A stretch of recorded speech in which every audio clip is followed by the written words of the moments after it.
Hello everyone, so I'm here with Liam and we're going to do a battle report, but it's not going to be the same way we normally do it. We've decided that going forwards we're going to do picture battle reports. We're going to try out picture battle reports. So this is the first one of the series and it's Liam's Orks taking on Eldar. So I'm here with Liam. Hello. So we're going to talk you through his battle report. So we've got a series of images from his battle. He'll tell you what's gone on and whether he won or lost. Now he's had a few games already with the new codex, haven't you? So how many have you had? Yeah. So before this game, I think I was on 5 there or thereabouts. Yeah. Yeah. This is all with a new codex. So you were unbeaten so far, aren't you? I was up until this point. We'll see at the end of this game whether or not that remains true. Yeah, it was the Orc Codex was a bit of a godsend. It's really, really strong. We went from definitely sort of, I wouldn't say completely bottom tier, but it's definitely up there with one of the better codexes now, I think. I have to say it never felt bottom tier to me. It's just because you're bad. Okay, so I've got your army list here, so do you want to talk us through it? Yep. So yes, it's a battalion and spearhead detachment. So we'll do this sort of once, because the list remains pretty much the same. I don't like to chop and change my list too much, but it's a runt herd. It's an uncategorizable slot. The war boss with the killer claw as my relic. Follow me, lads. He's got his standard attack squig, a combi rocket, and a power claw.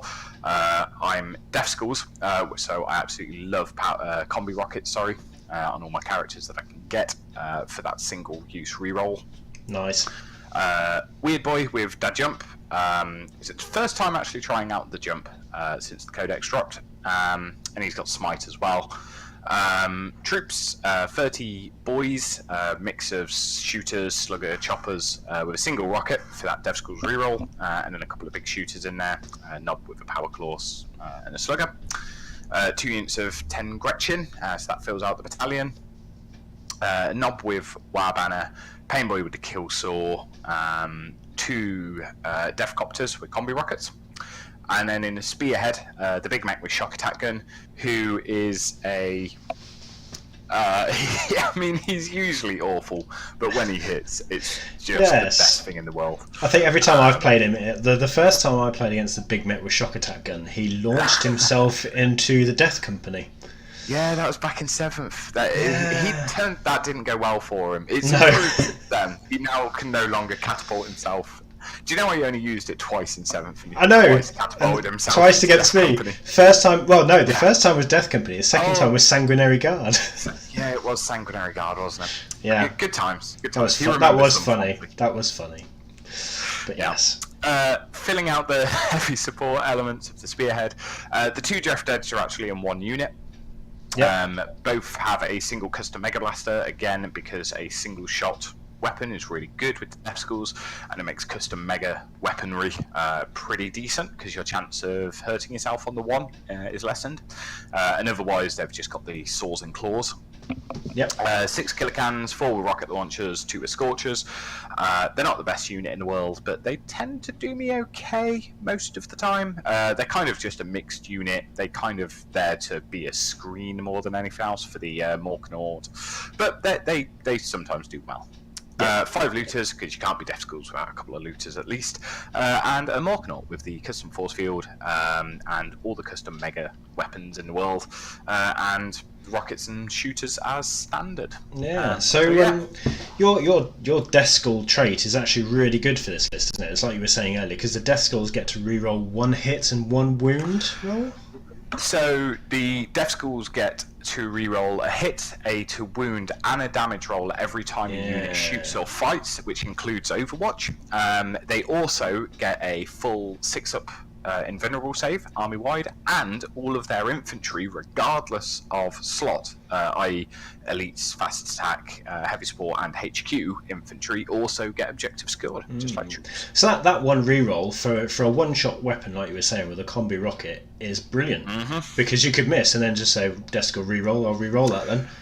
And even better is when it's with Daka, because if you roll a 6 and then miss on the second shot, you can spend it on your second shot and potentially increase your chances of hitting twice with a single shot weapon, which is pretty good. That is very good, very good. Yes. And I must admit, I tend to have good luck with the Death Schools reroll, as you will see in this game. I think my opponent was a guy called Tim. He's an absolutely great guy, he hates the words Death Schools and reroll when used in conjunction. You've played him before, haven't you? Yes, I played him. He was one of the 5. Yes, 2 of the 5. 2 of the 5. Yes. Yeah. Okay, so moving on to Tim's list. So I don't know Eldar nearly as well, but this list, to be honest, when I first looked at it, I was like, okay, it's a mixed list. It doesn't look too bad. I was sort of thinking, okay, this feels fine. But it's a mixed Oofway, Craftworld, and patrol detachment of Harlequins. I didn't really know what a lot of this done. I know Oofway get a 6-up Feel No Pain, is the Foresight of the Damned. And the Frozen Stars thing gives them +1 attack, I think. But I was like, okay, well, he doesn't get any command points from his patrol detachment. So I out command pointed him at the start. So I felt pretty good one about command that. point more, isn't it? Two because of my Warlord trait. Yeah. But he had his Skyrunner, which is, he usually plays this when he plays Eldar. It's pretty big and scary. Although in a previous game he charged in, and he went to charge in with his Shining Spears as well, and they failed the charge in with the reroll. So the old Skyrunner charged 30 odd boys on his own, which was a bit of a suicide mission. Oh dear. Yeah. Then he had Eldar Ufran, that was his Warlord with Fate Reader. And then a Warlock with Jink Protects, the wings that allow him to move 12 inches and fly, I think. Witchblade, Shuriken Pistol. No Doom. He has Doom on Eldred, that's right. Troops, he had 10 Guardians with a platform, 2 units of 6 Rangers. The 6 bit, to be honest, I was a bit sort of, the Rangers will be alright because I always hit on 6s, so whatever. Striking Scorpions, he usually brings these boys. I've learned to fear them actually because they do tend to tear up my backline pretty badly. Oh really? Okay. Yeah, he's got the Shining Spears, which are just incredibly good this edition. They are terrifying on the charge. Not so good off the charge, but when they charge you, it's pretty bad. Then he had the 3 War Walkers with 2 scatter lasers on each one. So that, I think, it's a ridiculous amount of shots, strength 6 shots from that unit. It's lots. And then he's got the Hemlock Wraith Fighter, and which I had no idea what it did. I didn't even realise when I played it that it was a Psyker with Jink and Protect. What? Okay. Yeah, it's a Psyker plane, and I had no idea what that thing did. I learned very swiftly what that did. Okay. Then in the Harlequins, he has the Shadow Seer. Yep. With some stuff. To be honest, playing this list, I mean, he's got 4 Psykers, including the plane. So when he was running through his powers, I was just sort of nodding along and going, yeah, it's fine. It'll be all right. For his troops, he had 5 Harlequins with fusion pistols and all with caresses. Now, again, I didn't actually realise that every single one had a fusion pistol going into the game, because I just sort of glanced at it and went, he's probably got a fusion pistol or 2 in there. No, all 5 have melter pistols. Ooh, nice. Yeah, it's good. And they're slightly better than the old Inferno pistol, aren't they, I think? There's slightly more range, I think, because Inferno pistol... only a 6-inch range. Okay. I think they're the same as the Blood Angel's Inferno pistol, actually. I'm not sure. Then he's got the Solitaire with the Harlequin's Kiss, and Harlequin's Caress, which is just stock. I am actually looking into getting a Harlequin's army, so I know what the Solitaire looks like on paper. So I was looking forward to seeing what it could do. Mostly because if it was good, I'll get one. And then so in that case, if you were looking forward to what it was doing, were you going to not kill it? Well, it's a character, so I was going to struggle to kill it either way. Yeah. And I have no snipers. So, you know, if I can kill it, I will kill it. And there's actually a bit of an error here, because I think he had 2 units of Skyweavers, not 1. Ah, right. Okay, then. Which, actually, I don't think he could have, because in a patrol detachment, can't you only have 1 fast attack, 1 heavy support, and 1 elite? I thought that was the case, but Oh. I don't know. But there's 2 Skyweavers in that unit. If that's what. No, but yeah, I'm pretty sure he had 2 units of 2. It's been a while since I played this game, so we'll see, I guess. Yeah. But I'm pretty sure he had 2 units of 2 Skyweavers, and they all had haywire cannons. Cool. Right. So moving on. Yep. Just wait for my screen to catch up. But so we ended up playing Disruptive Signals from Chapter Approved 2018. This was the battlefield, which I'd set up slightly in advance. It's very AOS feel to this. No, it's a feudal world. Ah, right. Okay. My mistake. Yeah, you fool. Yeah, it's a feudal world we were playing on. Very good. And this was just a picture of the battlefield. So, as I say, we ended up playing Disruptive Signals, which I think I can't quite remember what the scoring was. But, can I just interrupt? Just pause here. Just like to say, your gaming club is better than mine, and do you know why? Is it because it serves alcohol? Yes.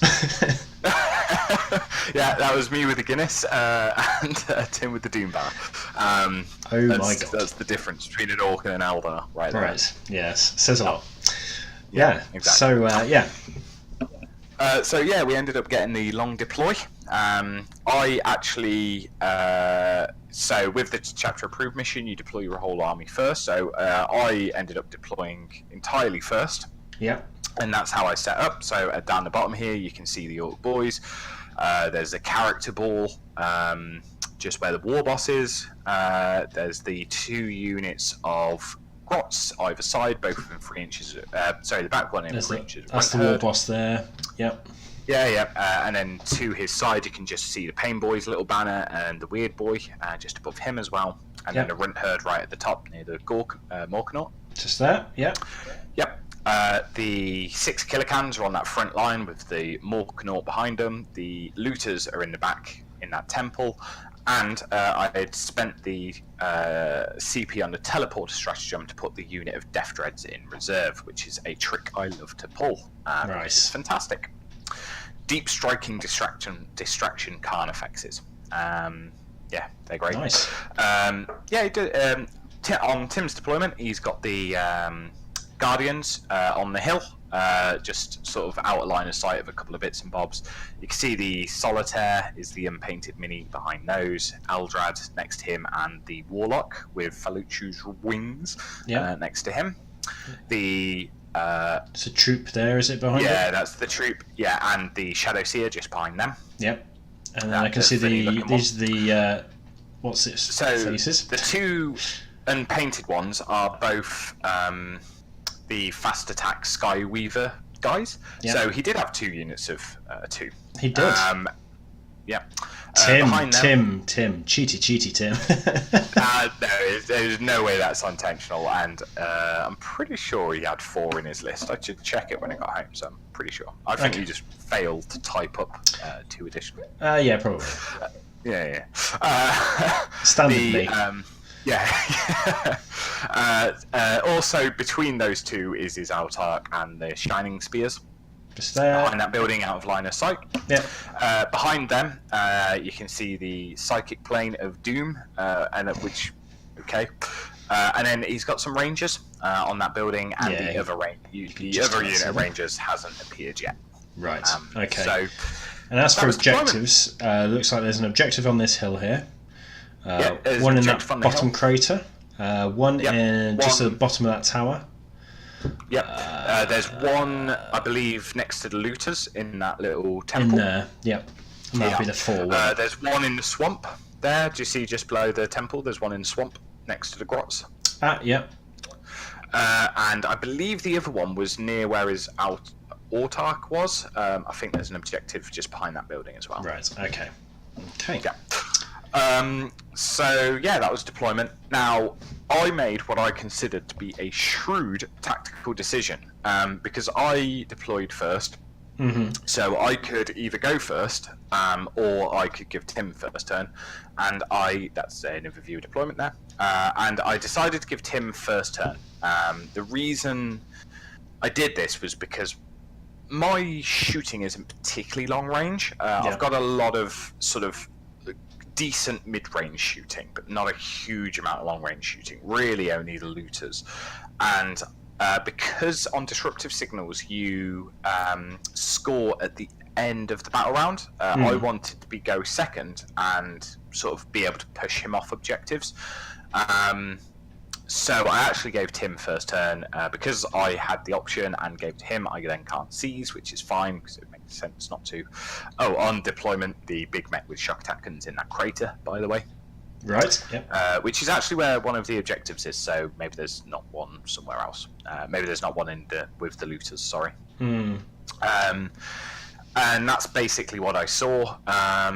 So yeah, I gave him turn 1. So the next picture should be movement phase for the Eldar. Okay. There's a lot of deployment shots, I think, actually here.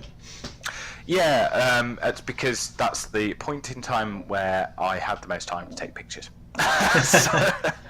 What's happening here then? Oh, that was just each. Sorry, that last. You've shot ahead. The last 2 were just pictures of each person's deployment, so better shots of the Eldar deployment. So this is the first turn. Yes, so this is where he moved. There we go. So you see the 2 units of Skyweavers just moved up next to the tower. The Shining Spears and the Autarchs stayed back. The Rangers didn't move. The Troop didn't move. The Guardians didn't move. Basically nothing. The next shot shows where the plane moved, which was a long time away. Yes, I hate flyers like that. So this shot shows the Hemlock Ray Fighter, I think it's called. The Crimson Hunter is the exact one. This is the Hemlock, just where he moved. So Eldar planes can pivot twice, and he can move what I can only describe as an infinite distance. Yes. Basically, it's ridiculous how far these things move.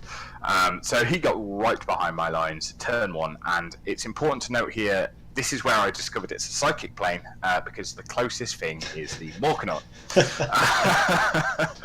Oh dear. Yeah, it was good fun. So in the psychic phase, I don't know if I took pictures of psychic phase, but he basically cast guide on the Rangers, which went off from something. And the plane smited the Morkanaut. As it does. Now, also important to note here is the plane does not get mini smite. He took 5 mortal wounds off by rolling an 11 on his psychic test. Nasty. Yeah, so he doesn't get mini smite. He gets full smite, which was pretty grim. Nice. And that was it for his psychic phase, which was pretty light given the amount of psychers he has, but basically nothing else was in range. So he just guided the Rangers and put some wounds on the Morkanaut. Okay. That took me down to 13 wounds on Morkanaut. So in the shooting phase... this looks interesting because I can't see a Morkanaut. Yeah, so we'll go into that quickly. In the shooting phase, the Hemlock has what I can only describe as the world's most irritating flamers.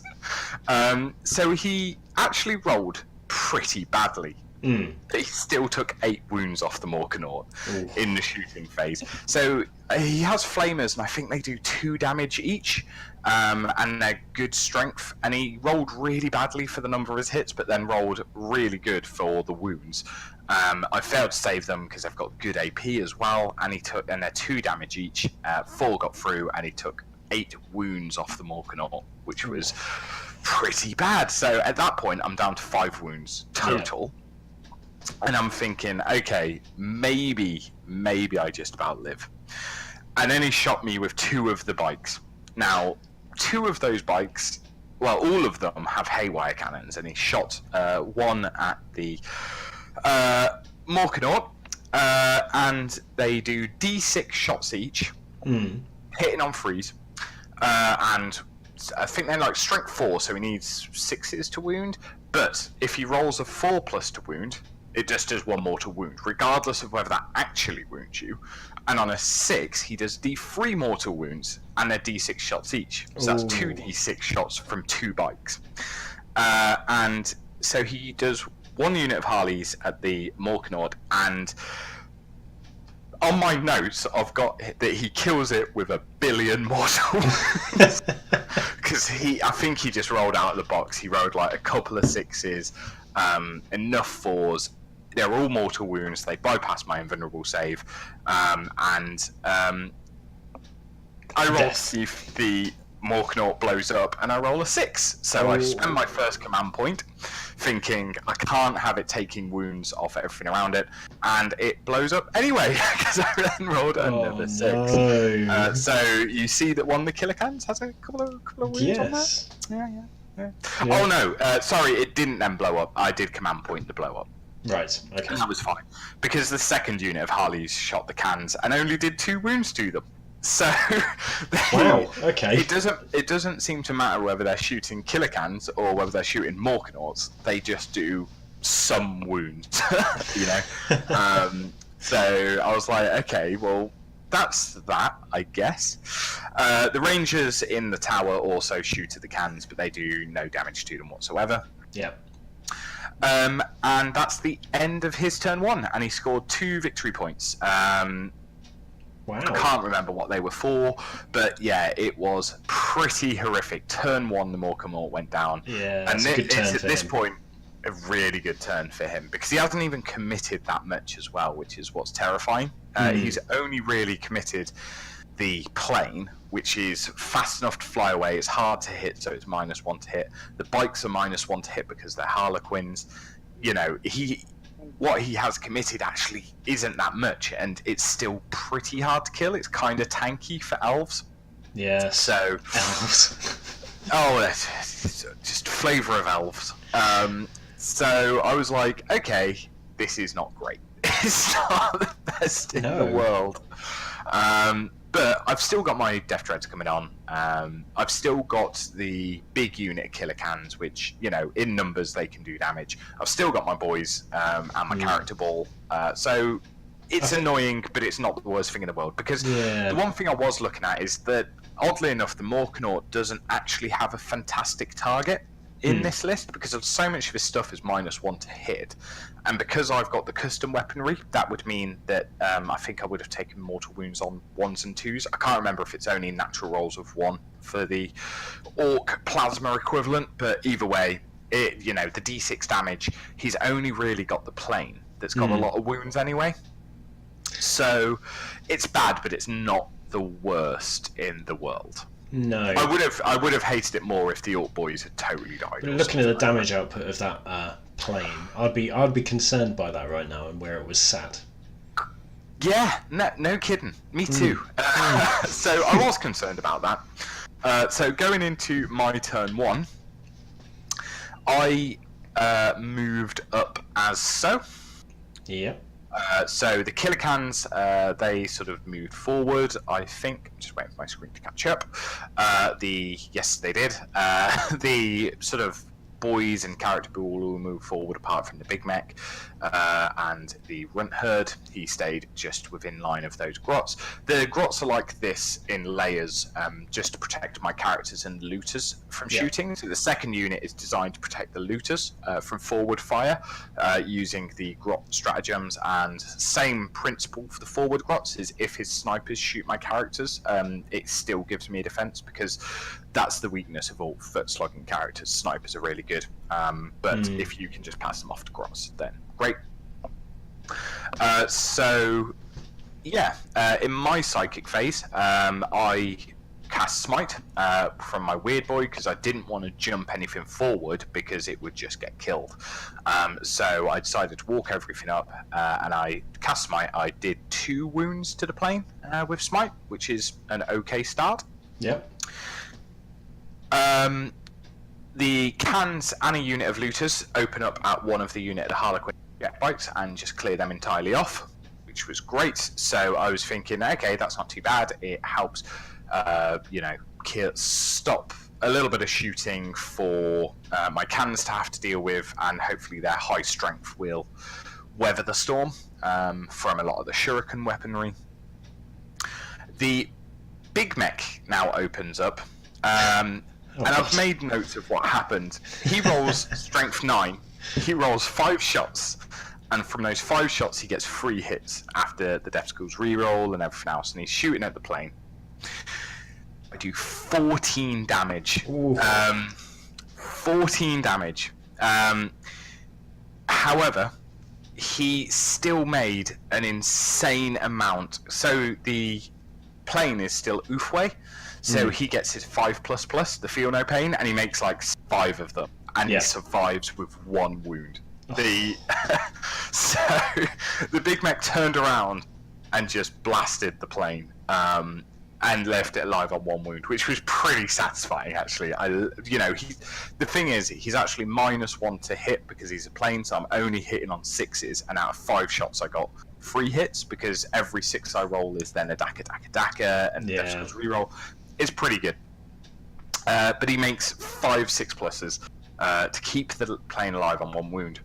Which is when the most awesome thing that happened in an Orc shooting phase happened. My war boss turned around with his combi rocket and kills the plane. Needing 6s to hit with the Death Schools reroll. I'm pretty sure I got like 2 hits and 2 wounds. And he kills the plane with the combi rocket, which was fantastic. And I'm not in range to charge anything because the killer cannons, they advanced. Yep. So that's basically the end of my turn, and I actually scored 3 victory points. Nice. Because I can't quite remember how I scored that. I think it was he got first strike and 1 objective. I got first strike, kill something with fly, and kill a psyker, which actually worked out well with that plane behind me. And you're holding 2 objectives by the looks of it. There's 1 up there in that cupboard, and then 1 in that. Yes. So we're playing the Maelstrom destructive signals, so we're holding the objectives in the hope they appear later on.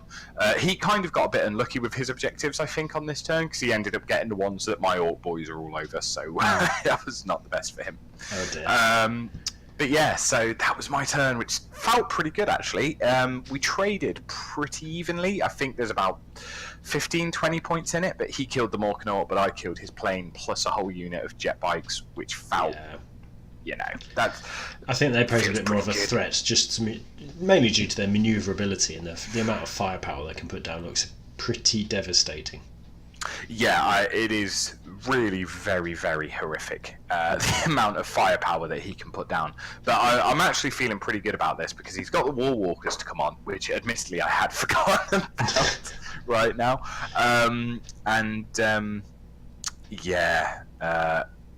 But, killed. Oh, I think I've lost you, Liam.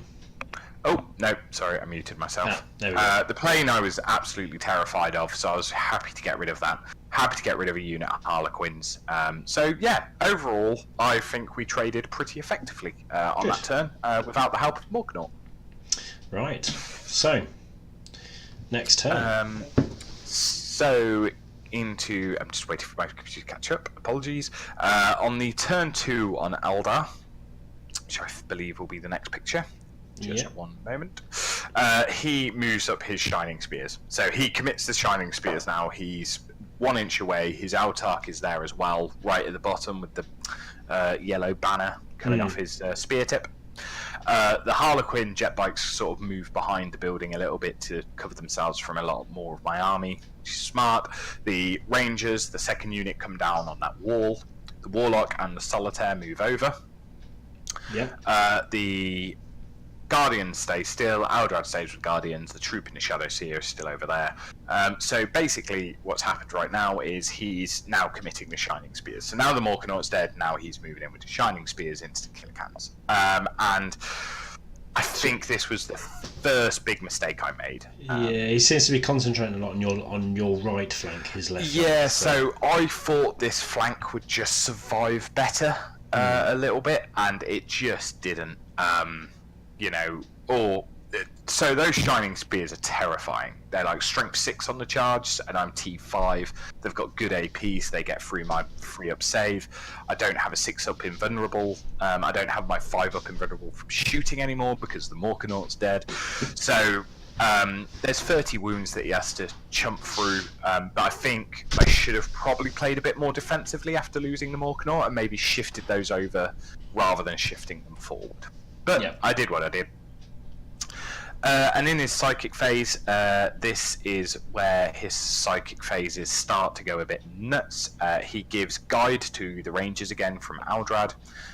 He casts fortune on the shining spears, and it's turn 2, so the scorpions have turned up at the back of my lines. So now I've got that to deal with as well, which is great. And I've not really got anything I can commit to it. This is why I think it would have been better to move the cans over, because they could have formed a bit of a fallback position, and I could have dedicated the cans to killing these instead of moving them forward. But it is what it is. And so, yeah, the Warlock casts Protect on the Shining Spears. So they're Fortune and they're protected, but the Protect actually fails on the Shining Spears from the Warlock. Then we go into shooting phase. The Rangers on the fence target the Big Mech, and this is where I use the Grot Shields, and 5 Grots die. So this is why I use Grot Shields. Whoa! You've jumped forward. Yeah, there's no shot of that. No, there's not. We'll just go back. But the Rangers on the fence targeted the Big Mech, used Grot Shields, and 5 Grots out front died. Right. The Rangers on the tower shoot at the boys, and they just kill 1 boy, which is whatever. And then the Autarch and the Spears shoot at the cans. Plus, with the Harlequin jet bikes, they end up... So, on my notes, I think the Autarch causes 3 wounds. The Spears cause 2 wounds, and then I've just got lots written next to the Harley bikes. So I'm pretty sure the Harlequin jet bikes did a lot better than 2 wounds to the cans this round. And as you can see, I've got 3 cans left. Oh dear. One has taken 2 wounds. Sorry, he's got 2 wounds left, so he's taken 3 wounds. So I'm already down to 12 wounds. He's basically stripped 18 wounds off that unit, which is an awful lot. And basically what I've done is I've removed the rockets and kept the flamers alive because I'm expecting this charge from the shining spears. But as with all things relating to Eldar, if you switch to the next screen, this is after the charge has happened. The Autarch has a Banshee mask. Would you like to know what a Banshee mask does, Peter? Go ahead. What does it do? It means that you can't fire Overwatch. Oh dear. And on my notes, at this point, I've just written Eldar shit. So they both make it in, so they're super close. And as a footnote, the Scorpions have also charged the Looters. Right. I actually got pretty good with the Overwatch from the Looters, and I think I've killed 2 Scorpions from those, which I will take. That's a decent amount of dead Eldar. And my main hope was that he failed the charge, but these guys were so close that he was never going to need the reroll. Yeah. So, either way. So, on the next picture, go into the fight phase. The Scorpions go first, and this is just them making the charge against my Looters. They are just far enough away from Grots, but yeah, it goes exactly as you would predict, and the Scorpions completely wipe out the Looters, which is bad, and then he just consolidates it into the Grots, which at least my Grots get to swing. I'm strength 2, but he's only T3. Boys are going down. That's true. That's true. Yeah. So at this point, I'm like, okay, my Grots are at least going to kill 1 Scorpion. That's the goal. Yeah. So I interrupt with my cans. I spend 2 command points to interrupt with the killer cans because I've got my thought here was I've still got 3 killer cans alive, so they still get the +1 attack. So in their weapons, I can't remember what weapons these guys had, but I was thinking, okay, well I've got, at least kind of got 12 attacks. He's toughness 4. I'm at least going to be strength 5 on all my weapons. I've got decent rend, and they're all at least 2 damage, and he's only got 2 wounds on the shining spears. Yeah. So I could actually turn quite a big. If I roll well on the hits, which is the risk because they're only hitting on 5s, then I can kill a decent amount of the spears. I kill absolutely none of the shining spears. I do no damage whatsoever, and they just totally whiffed. Oh no. And then the spears fight the cans. Yeah. It doesn't look good. I did do some damage to the Altark, I think. Oh, I did maybe 1 damage to a shining spear somehow. I can't remember how. But yeah, so I don't think the Altark even had to fight. I think the spears just killed all of them.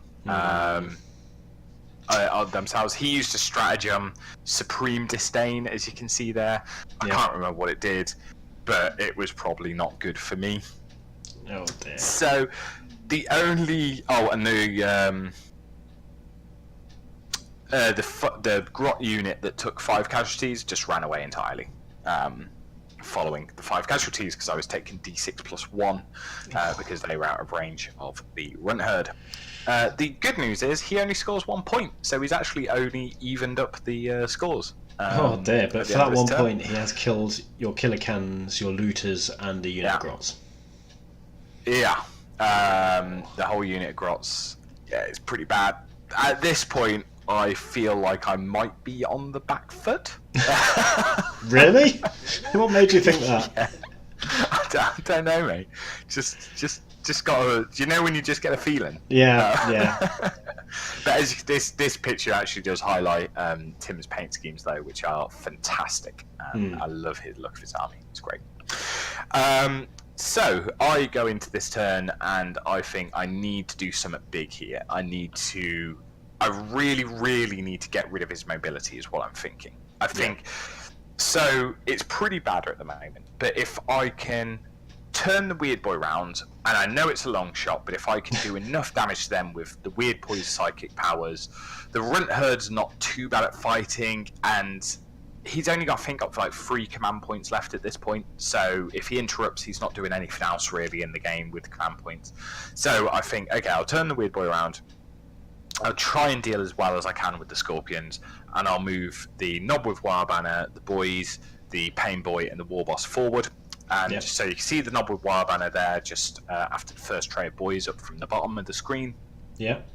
With the Pain Boy next to him, then there's another tray, 2 trays of boys, the Knob there, who has actually been rebased. The other boys will be rebased in due course, and then the War Boss in the middle. So the reason I positioned them like this is because the Knob with Wirebanner, if I can get into the Shining Spears with the boys, the Knob with Wirebanner could be in range of the last couple of boys, and give them all +1 to hit, basically. So then I'd be hitting on 2s, wounding on 4s, with hopefully enough attacks to do some work. So dead Eldar. Certainly. Yeah, I mean, against that they might have a free-up save, but I think I can force enough saves that actually I should be fine. Cause a few casualties. Exactly. So the Weird Boy smites 1 the Scorpions off, so I think there's 7 left in that unit now because 2 died on Overwatch. Yeah. And the Dreads have also dropped down. Sorry, also in the movement phase, which I believe should be the next picture. The Dreadnoughts have also teleported it into his back line. There was just enough room for me to get on that back hill. Yeah.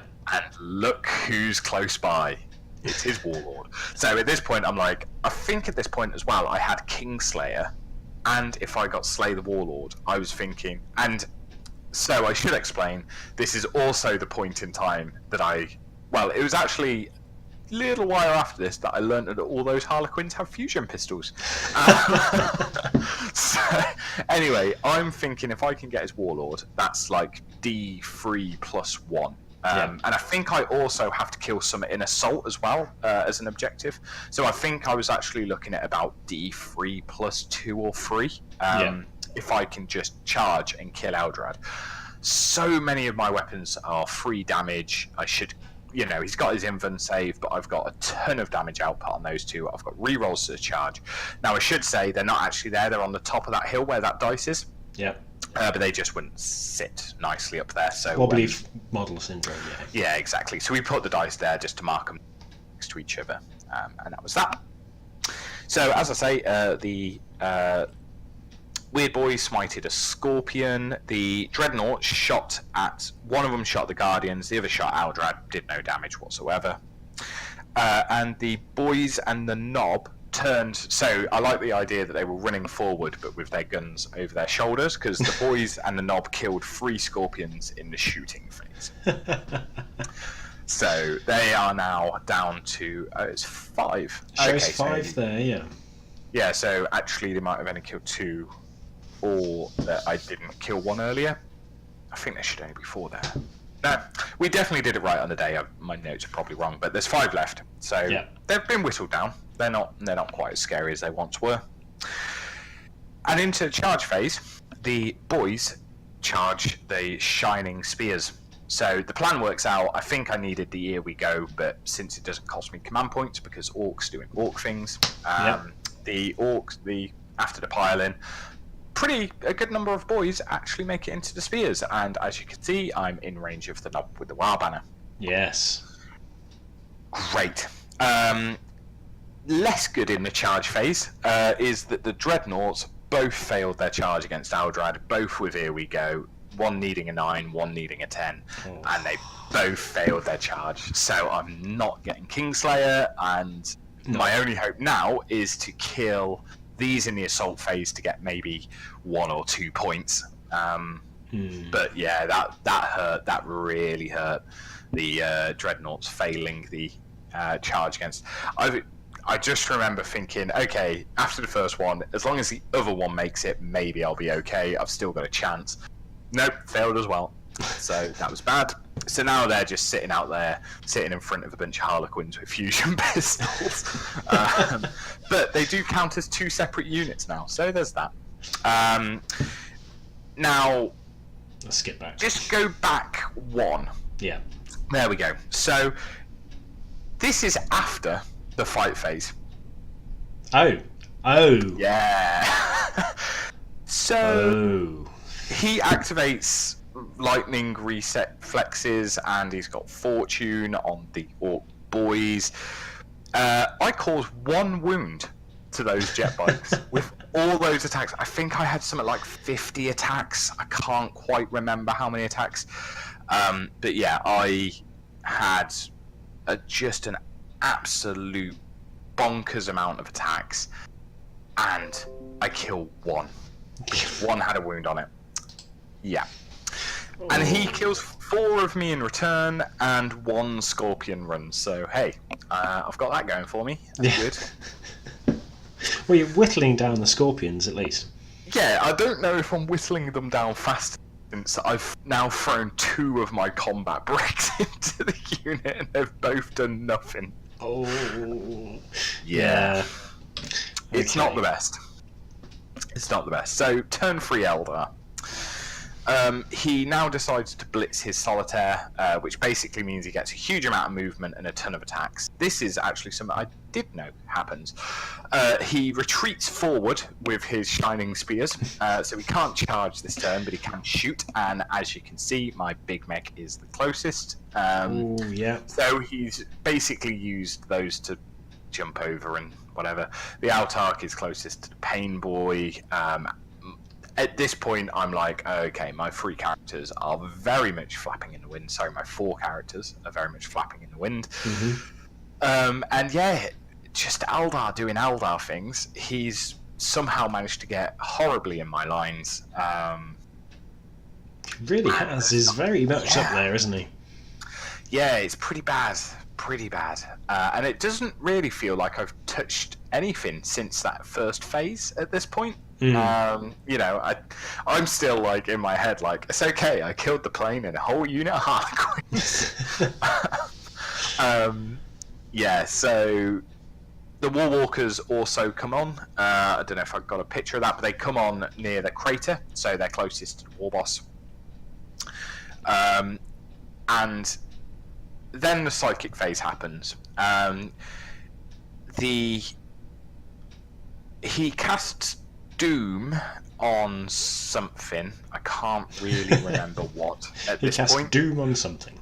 Yeah, it was a success. He cast Guide by the Rangers by the wall. He smited from Aldrad into a Walker, one of my Dreads, doing 2 damage. There's the Warwalkers have come on, as you see, nice and close to my war boss. I think this might now be in the shooting phase, but in the psychic phase, he smited and did 2 damage.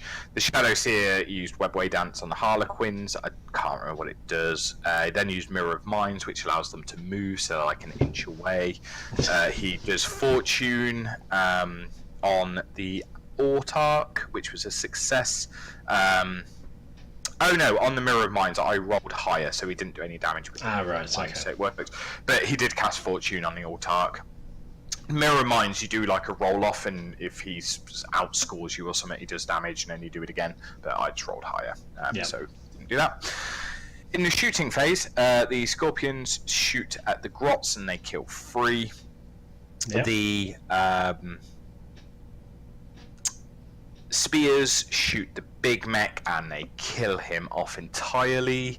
The Autark does 3 wounds to the Pain Boy. The Walkers only actually do 3 wounds to the War Boss, which I'm pretty pleased with the amount of shooting they have. I forget how much they have, but it's a lot. Well, 2 scatter lasers, there's 3 shots each, isn't it? It's 6 shots per Walker, I think it might be more. I'll have to double check, but I think they might have 6 shots per laser. Ah, right, okay. Yeah, I'm not sure. But either way, then the Rangers finish off the War Boss, which was very sad, with mortal wounds and stuff. And the Harlequins shoot off one of the Death Dreads. So that's the exact moment I learned they all had fusion pistols. And then some other stuff shot the second Death Dread, and he's down to 1 wound. It was like the Guardians, the Shadow Spear, and the Harley jet bikes. No, it's the Harley jet bikes as well. Right, okay. So that one's down to 1 wound as well. And in the charge phase, the Scorpions charge the Grots, but I killed one in Overwatch. The Grots, they did it. Good old sniper Grots. That's right. However, in other news, the Solitaire has charged the Knob with the War Banner, the Autark has charged the Pain Boy, and the Shadow Seer and the Harlequins have charged the Death Dread. So it's pretty bad. Yeah, so I think we got a picture of the, I think that's the Autark, is it? Yeah, he actually failed his charge, sorry. He tried to charge the Pain Boy and failed. So the Pain Boy lives for 1 more round. Success! But the Clown Prince did make it. The Super Clown did indeed make it into the Knob with War Banner, which has my... I like the conversion for the Snake Plissken style gun. On the Knob with War Banner. Nice. But anyway, it's so at this point I'm like, okay, this is not great. Because my War Boss is dead, my Pain Boy's is on 1 wound, my Knob with War Banner is probably dead. I've still got the unit of boys, they're still pretty healthy. My big mech though is dead. The Grots are dead because there's 3 Scorpions about to cut them to pieces. Yeah. And in the fight phase, the Scorpions do indeed kill all of the Grots. They don't actually kill all of them though. There's like 2 left, and I actually kill a Scorpion in return. Nice. Yeah. So the Grots. They probably made it their points in that 1 kill. With the 2 points from the Overwatch kill as well. Well, exactly. Yes. I'm pretty sure a Scorpion costs more than 15 points. So I think they did. So I was pretty pleased with that. The Grots MVPs. On my side, obviously. The Solitaire then swings at the knob with the War Banner, and basically this is where the Solitaire got dubbed Whiffer the Clown, because he does no damage whatsoever. He had like 12 attacks, hitting on 2s, re-rolling, wounding on 4s with good rend, and he did absolutely no damage whatsoever to the knob. So yeah, Whiffer the Clown whiffed his last whiff. Whiffer the Super Clown. It's quite funny because in my notes, at this point, I was writing up what was happening before it was actually happening. So I've got Solitaire murders knob, and then I've crossed out murders knob and just wrote whiffs, no wounds. In return, the knob turns around, does 2 wounds to the Solitaire, which is pretty good. Nice. Yeah. So I'm pretty happy with that. And the Harlequins in the charge phase take the last wound from the Death Dread. It doesn't blow up. And yeah, that's pretty much that backfield ploy has all gone, and he scores 3 points. So the Dreads came on, didn't do anything, and died. Yeah. Right. Okay. Good. Just thought I'd just check. Which is actually indicative of quite a lot of what my army did this battle. Came on, died, didn't do anything. Yeah. And I'm afraid we actually call the game there, because basically I've got nothing left other than my unit of boys. But we look at the cards, and it's getting quite late is the problem. We actually started quite late, so the venue was closing in the next sort of 10 minutes, so we had to wrap it up. And we both looked at it and said, you know, realistically, there's not much chance of coming back. But we did actually look at the cards, for example, just to find out if there was a chance of coming back. But there was none. It needed me to be like in his back line. It was hold objectives that were all on the hill where the Guardians were, and he was without the war boss keeping the boys around. Those war walkers could hose my boys in pretty much one turn. I've got no answer to the Harlequins, no answer to the bikes. You know, it's pretty much done at this point. Yeah, done and dusted. Regardless. Yeah, so... so what you're telling me is basically you turned up and died. Yeah, it did feel an awful lot like that. I turned up early, you know, I got all the brain set up, was really happy, and what's even worse, I was giving it the big un just before the game. And then he turned around and killed me to bits. I really underestimated his army, was the problem. I think I looked at it and I was like, patrol detachment, what's that doing in a, you know, decent army? Because, you know, command points. And I thought, he's got so few transports, this is fine, I'm just going to walk up the field and shoot him off as he walks back at me. And I really just, underestimated his mobility, and also underestimated the amount of firepower that his army could dish out.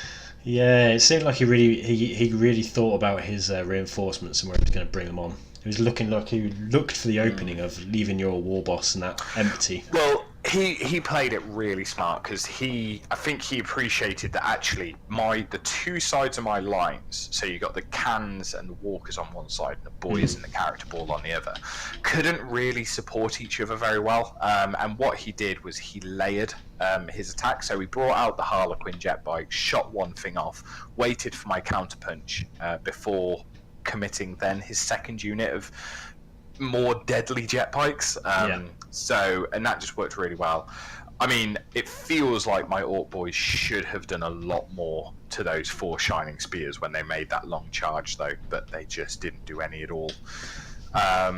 So the end score, he was 3 points ahead. I had no way of catching up at that point. Yeah. So that was it. Oh dear. Unfortunate. Yeah, I mean, to be honest, lesson learned, I think, don't underestimate Eldar's movement or firepower. No. It was horrific. I thought in the first turn, it wasn't too bad, because trading the plane and a unit of jet bikes for the Morkanor felt okay, actually. It didn't feel too bad. But I think in hindsight, it was moving the killer cans forward was a massive error. I should have clumped them up with the rest of my army so they could have supported each other a bit better. Yeah, because they have got long range weaponry as well, haven't they? They got 24 inches, but it was more I basically brought them into range where he couldn't fail the charge with his shining spears. And and on the charge, those guys just wipe those cans every single time. Oh, well, there we go. So first battle is over of our new series, and it's a victory for Xenos. Yeah. Shout out to Whiffer the Clown. Whiffer the Clown. Tim and Whiffer the Clown. Tim and Whiffer. The thing is, even watching that, I was so excited to see what the Solitech do, but I'm still going to have one in my army because they're just the coolest model in the world. Yeah, they do look good. They do look good. Yeah, they look great. So that was our first battle report. We've got 2 more to come yet, but we're going to be publishing them every 2 weeks rather than every week. We've got Liam came down here and played me a couple of times, so we've got those 2. I'm going to have another one soon. I'm not sure against who yet, but I will be having another one soon. So yeah, just stay tuned, and in a couple of weeks we'll put the next one up, and you can see that one between me and Liam. Yep. So that'll be interesting narration. It really will. Yeah. So hope you enjoyed. Let us know what you thought to the new format. We'd love to hear your comments. And if you do like us, then please subscribe. Or don't. And we will see you next time. Or do. Bye. Bye.